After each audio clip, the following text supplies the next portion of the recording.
आउज़ुबिल्लाहिमिनश्शैतानिर्रजीम बिस्मिल्लाहिर्रहमानिर्रहीम। दोस्तों, मित्रों, सज्जनों, अस्सलाम वालेकुम। आप देख रहे हैं AMB अलिफ मीम बा इंफरटेनमेंट और मैं हूं आपका होस्ट नदीम हैदर। ज़राए से मुख्तलिफ खबरें इस वक्त मार्केट में दी जा रही हैं और इस हद तक ये खबर भी दी गई कि वज़ीर आला पंजाब उस्मान बुज़दार साहब का कहना ये है कि ठीक है, मुझे निकालना है तो निकाल दीजिए, और लेकिन ऐसा करें अलीम खान को आपने नहीं रखना, उस मेरी जगह पे किसको रख लें, परवेज़ इलाही को रख लें। तो बड़ी अहम खबर है और जब तक इसकी तरदीद वाज़े तौर पर नहीं आ जाती हम इसके बारे में कह भी कुछ नहीं सकते। और इस वक्त जो खबरों का मयार है, तादाद है, उसको देखते हुए किस किस खबर की तरदीद की जाए और क्या खबर सच्ची है, क्या खबर झूठी है, ये तो वक्त ही बताएगा। लेकिन जिस अंदाज में वज़ीर आला पंजाब को निकाला जा रहा है, उस अंदाज में तो एक चपड़ासी को भी नहीं निकाला जाता कि एक चपड़ासी कह दे कि मेरी जगह पर फलाने बंदे को नहीं, इस बंदे को आप रख लीजिए और मुझे घर जाने दे और अल्लाह अल्लाह खैर सल्लाह। खैर, खबरों का जो मयार है वो तो वक्त बताएगा कि कब इसको ठीक करना है, कब ठीक नहीं करना। इसको छोड़ते हुए हमने ये कोशिश की है कि ये जान सके कि तहरीक अदम एतमाद जब लाने की बात की जाती है तो इसके कानूनी पहलू क्या हैं।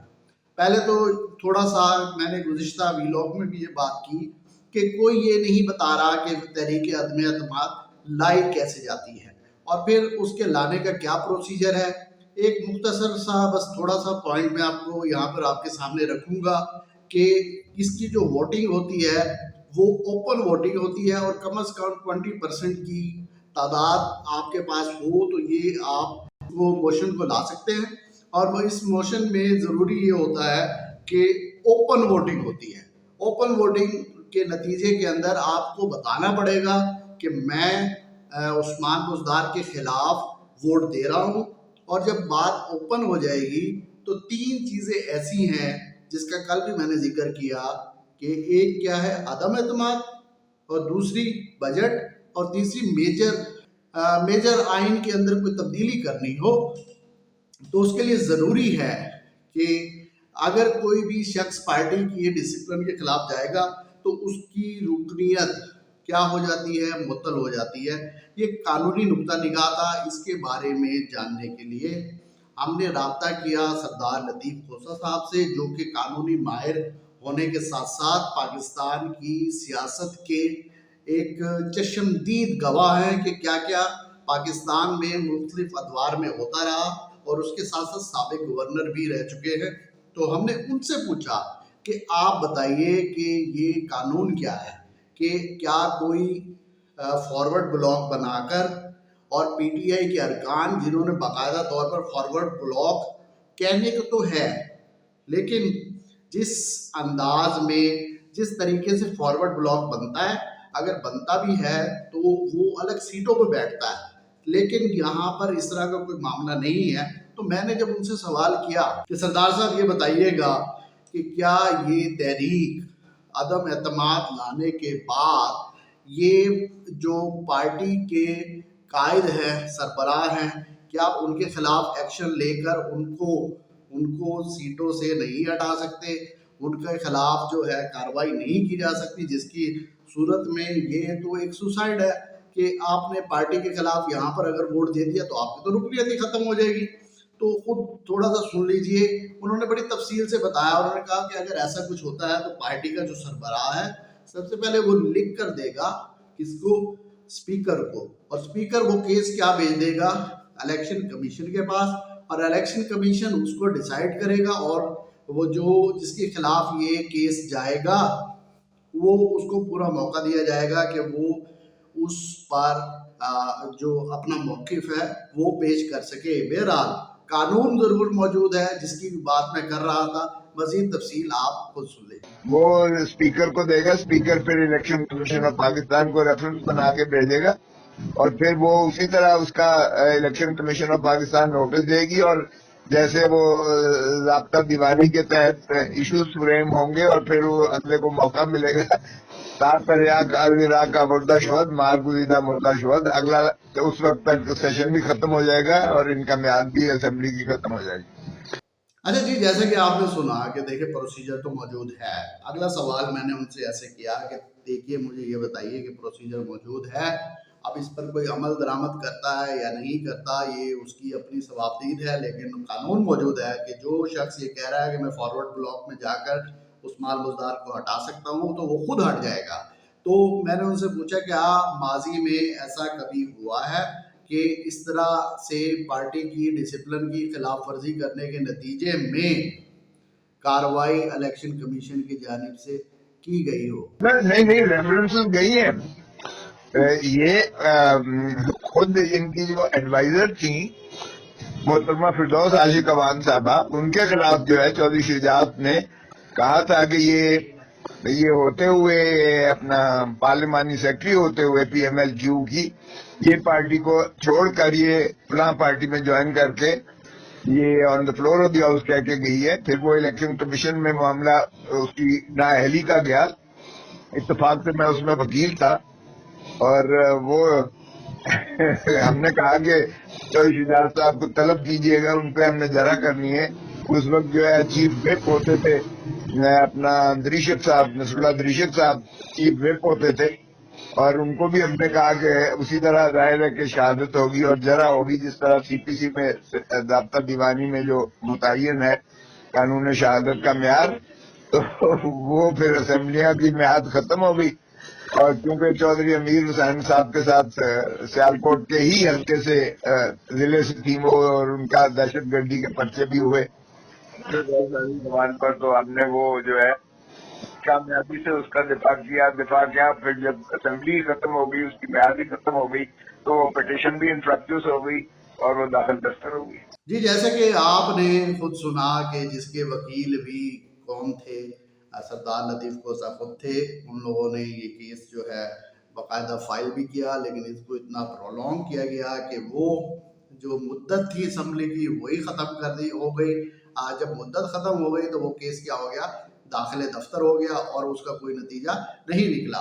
तो फिर उसके बाद मैंने भी एक क्वेश्चन उनसे किया कि देखिए कि ये जो फॉरवर्ड ब्लॉक है ये बन रहा है, ये आ रहा है, और इस तरह के ब्लॉक्स तो क्या पीपल्स पार्टी के दौर में नहीं बनाए गए? जब पीपल्स पार्टी की सरबराह बेनज़ीर भुट्टो खुद मौजूद थी, मुशर्रफ दौर था, उस वक्त पैट्रियट्स के नाम से क्या ये फॉरवर्ड ब्लॉक नहीं बनाए गए और पार्टी के जो अरकान थे वो उस फॉरवर्ड ब्लॉक में आए और उनको ना सिर्फ अच्छे ओहदों के साथ नवाजा गया बल्कि उनके कोई खिलाफ कोई कार्रवाई नहीं की गई? तो आप अपने खुद उनके ज़ुबानी भी सुन लीजिए कि उनका कहना क्या है। देखिए, अगर फॉरवर्ड ब्लॉक बनाते हैं, हमारे साथ भी तो ये हुआ था ना भाई, पीपल्स पार्टी के साथ, उसमें भी तो पेट्रियट्स बनाई गई थी।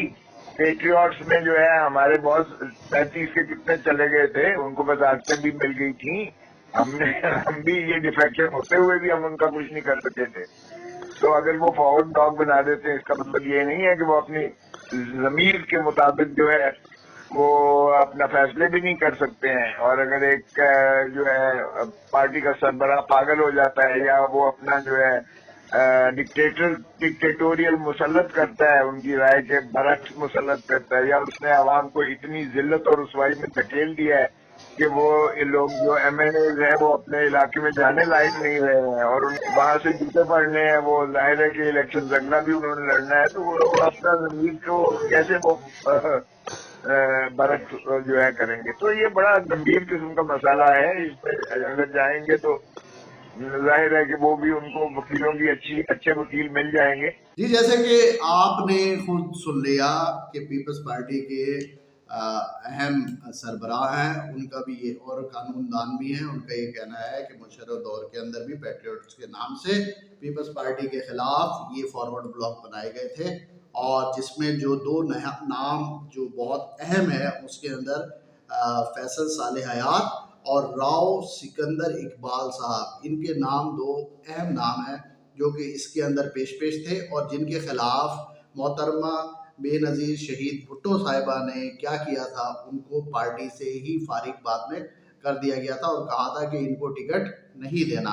लेकिन इसके अलावा इनके खिलाफ कोई किसी किस्म की कार्रवाई नहीं की गई और फॉरवर्ड ब्लॉक बनाए ही इसीलिए जाते हैं कि अपनी मनपसंद वजारतें ली जा सकें اور حکومت کو پریشرائز کرنے کے ساتھ ساتھ کیا کیا جا سکے کہ آپ اپنا مفاد وہاں سے نکلوا سکیں. مختصر بات اور بات یہی ہے. ابھی تک جو اگر ماضی کے اندر جتنے بھی فارورڈ بلاکس بنے ان کو نوازا گیا، تو یہ تمام صورتحال بننے کے بعد جو گفتگو ہے سردار لطیف کوزہ صاحب سے میں نے کی کہ مجھے ابھی بھی نہیں لگ رہا کہ عثمان بزدار صاحب جا رہے ہیں.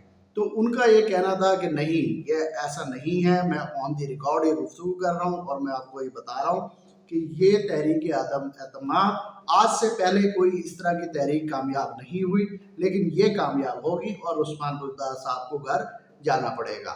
یہ تو ایک سیاسی نکتہ ہے، لیکن عوام کا کیا کہنا ہے؟ بہت سے لوگوں کے ساتھ گفتگو میں نے کی اور پوچھا کہ لوگ اس بارے میں کیا دیکھ رہے ہیں، لوگ کیا کہتے ہیں، لوگوں کا کیا کہنا ہے. لوگوں کی دلچسپی کیا ہے کہ ایک ووٹر ہے، ایک عام پبلک، عام پرسن، جس کا اس کا کیا لینا دینا ہے ان تمام معاملات سے، وہ کیا سوچ رہا ہے، اس کا کیا نقطہ نگاہ ہے. ہم نے گفتگو کرنے کے ساتھ ساتھ عوامی فلاحی پارٹی کے سربراہ ہیں، ان کے چیئرمین ہیں شیراز الطاف صاحب، ہم نے ان سے گفتگو کی جو کہ آج کل بہت زیادہ فلاحی سرگرمیوں میں بڑھ چڑھ کے حصہ لے رہے ہیں. ہم نے کہا کہ لوگ کیا کہہ رہے ہیں، آپ کے پارٹی کارکن اس بارے میں کیا کہتے ہیں کہ یہ سب جو چل رہا ہے؟ یہ تو آپ کو 1953 میں نہیں تھا، ایک سازش تھی، عالمی سازش تھی، جس کے تحت لیاقت علی خان گئے، جس کے تحت گوبرا آئے امریکہ سے، خواجہ نظم الدین گئے. یہ تو تب سے ہے جب سے پاکستان بنا ہے، سازشیں جاری ہیں. لیکن بدقسمتی سے 1953 لیاقت علی خان کے بعد ہمیں وہ لیڈرشپ نہیں ملی جو قربانی دیتی تھی، لوگوں سے کم مانگتی تھی. آپ کے علم میں ہے کہ لیاقت علی خان نے پرائم منسٹر کے طور پہ کہا تھا کہ پرائم منسٹر آف اے پور country must not have his own house. ایک غریب قوم کے پرائم منسٹر کا ذاتی مکان نہیں ہونا چاہیے.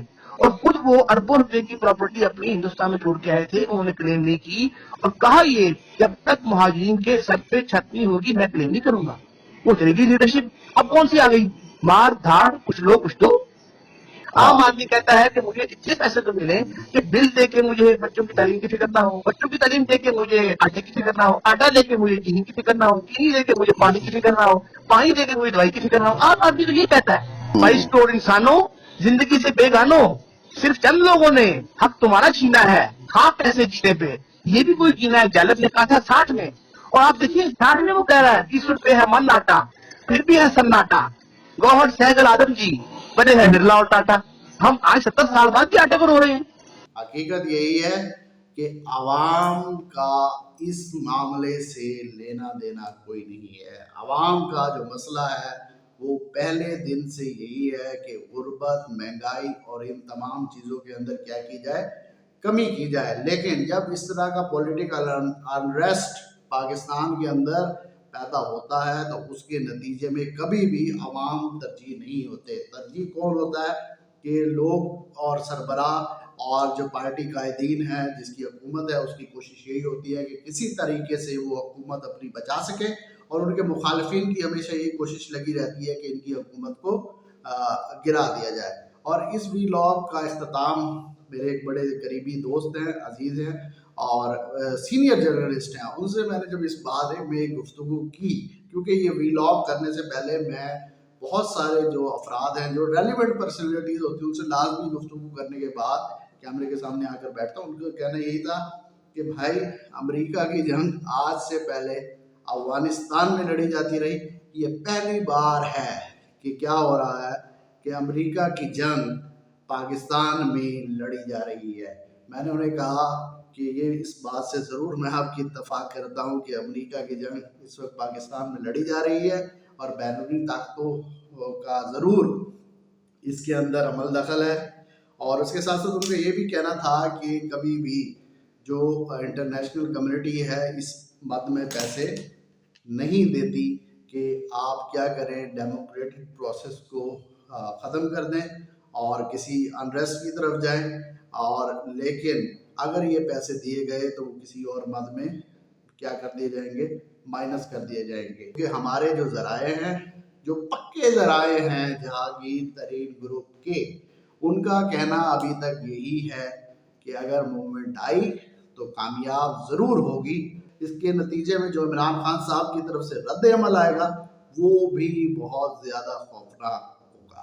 تو جب تک اس کا فیصلہ نہیں ہوتا تو اس موضوع پر ڈسکشن چلتی رہے گی، اور جو ہمارے ذرائع ہیں ان سے جب تک تفصیل مکمل نہیں آ جاتی تو ابھی تک ہم آپ کے سامنے نہ ہی اپنے ذرائع کا نام لیں گے اور نہ ہی کوئی غیر مصدقہ گفتگو یا نیوز آپ کو دیں گے.